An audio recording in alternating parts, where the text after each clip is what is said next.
Hi everyone, I'd like to spend a bit of time reading to you today from my novel Finding Max. I'd like to read to you the first chapter of my novel Finding Max, which is due to come out on the 22nd of May of 2018. So it's coming out this year in just a few months, and so this is a bit of a preview for you, a little bit of a sneak peek into what Finding Max is about and what it's doing. So let's get started. So chapter 1. The cat was almost dead, and it was all his fault. He hadn't meant to kill the cat, but who would believe him? Certainly not Gary, who would taunt him about how the cat must have felt in its last moments. The terror of being chased as it darted across the park, the screech of tires like nails on a blackboard, the agonizing rip as its black legs tore apart from its torso, clawing at the road trying to drag itself home, and then Gary would run home to tell their mother. His mother wouldn't believe him either. In her afternoon haze, she would totter on the couch and demand he tell the truth. Was he teasing the cat? Was he tormenting the cat?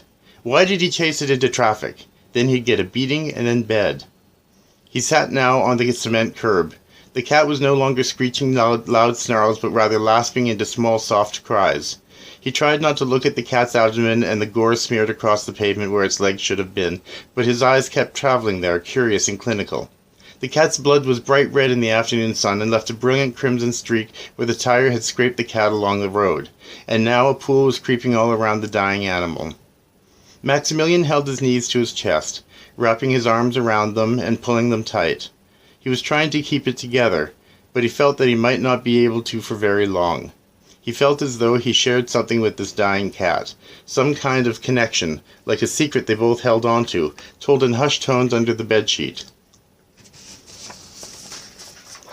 But he was also disconnected from it, as though he were floating above himself and looking down. Both sensations coursed through him, making his legs feel like jelly. He wanted to kick the cat, give it one good boot to send it soaring to the other side of the road. He wanted it out of his sight, out of his mind, out of his memory. But he couldn't do that. He couldn't bear to bring more misery to the poor animal, whose breathing now sounded like a choking motor with water in its lines. It stretched out suddenly, all its remaining muscles tensing. A cry escaped from its mouth, a feeble cry that ended on a simple exhale as it finally relaxed. The cat was dead. Maximilian began to rock in place on the cement curb, gripping one wrist with the other hand until they were both bone white. He felt a stinging behind his eyes as tears gathered. He was on the street at the other end of the soccer field that bordered the playground. He hadn't realized how far he had run. How could he have done this? Why had he done this? He had seen the cat when it was crossing the road quickly towards the park where he and Gary were playing on the monkey bars. Well, Gary was playing on the monkey bars, but Maximilian was still too small to be able to pull himself up. Instead, he was standing to the side of them, pleading with Gary to push him on the swings, but Gary wasn't listening. It wasn't like he thought about running towards the cat. He just did it. He and Gary didn't have any pets. Their mother wouldn't allow it. "You won't look after it," she'd say at any time they pleaded for a dog, and they knew instinctively not to push her.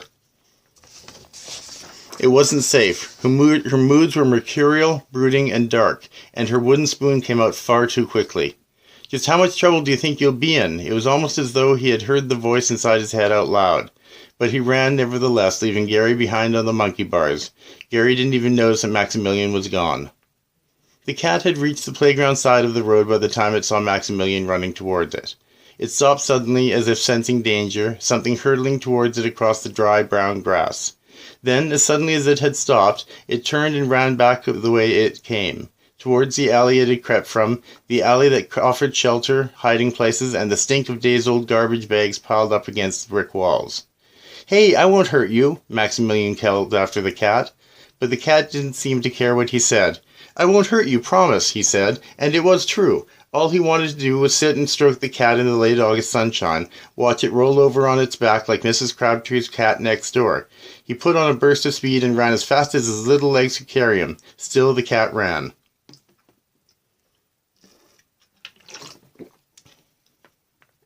It ran right into the road and under the tires of the silver-gray car speeding past. The car slowed for a moment, the tires screeching, and then it sped up again and drove off. The sound of the tires had woken Gary out of whatever reverie he had been in, and he saw his 5-year-old brother at the end of the soccer field, beyond the limits of the playground, beyond where he was supposed to be. And if his mother found out that he wasn't watching Maximilian properly, there would be hell to pay.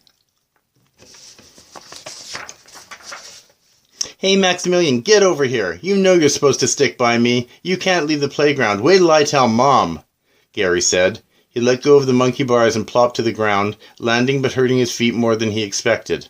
Maximilian was sitting on the curb now, so far away, and Gary suddenly felt a knot in his gut. He was too close to the road, and if he decided to walk out into it, there was no way that Gary could reach him in time. There wasn't much traffic, but enough to seriously hurt his little brother, or even kill him. It would only take one car. He began to jog towards his brother. The playground was set in the middle of a long stretch of dead grass and bushes that were only barely kept up by the small city they lived in.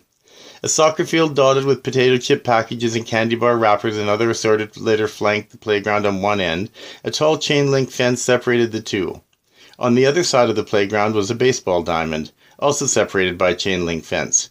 Two sets of bleachers stood forlornly in the green, one to one side of the baseball diamond and one beside the soccer field. The bleachers, Gary knew, gave you splinters if you moved your bum across the seats. He found this out one day while he and Maximilian were climbing them. And then Maximilian was out of his view, having run towards the car on the other side of the bleachers, just as a silver-gray car tore down the length of the road. Terror gripped Gary's heart like a fist. He knew this was it. This was the day Maximilian would die, and it would be all his fault for not watching him, playing on the monkey bars. How could he have been so stupid? Gary heard a short screech, and then the car sped out from the other side of the bleachers. It hadn't hit Maximilian. He relaxed slightly, but it was hard for him to breathe. He slowed his pace a little so he could catch his breath. He then stopped, leaned over and put his hands on his knees. He hung his head down until he could see between his legs. He felt dizzy from fear. It was from this vantage point that he saw something very strange. He straightened up and turned to look behind him. Gary watched as the same car ambled down the road. At the corner it turned right and then right again.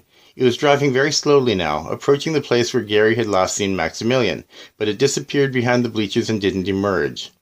Gary felt as though some kind of realization, some kind of understanding, was struggling now to the surface of his thoughts. But try as he might, he couldn't quite grasp it. Couldn't quite reach where the signs around told him. The car had stopped and its window rolled down. Maximilian was there, not here, beside him. Gary knew not to talk to strangers, and Maximilian knew it too. But Maximilian also knew not to leave his brother's side when they went to the playground, and he hadn't much followed that rule today. But what could really happen from talking to a stranger on a Sunday afternoon in the park? Surely they weren't going to do anything bad to his little brother. The brother he was supposed to be watching. The brother he was supposed to protect. The brother who looked up to him. Fear buzzed in his ears and he began to run. By the time he reached the bleachers, the car was speeding away. Maximilian was gone. So there you have it. That's the end of the first chapter of Finding Max. Maximilian and Gary were playing in the park at the ages of 5 and 8, and Maximilian, when Gary's not watching him properly, is abducted by a man in a silver gray station wagon, and that's the beginning of the story. And so we go on from there, and I'll just tell you one thing: that the second chapter starts 17 years later, and is quite a story to tell. So I hope you join me for reading the rest of Maximilian's story and reading the rest of what happens between Gary and Max and Gary's new girlfriend Dean, and you take a look at the novel and that you enjoy it and that you love it. I hope you just love this book. And with that said, I'll sign off, and all my best to you all.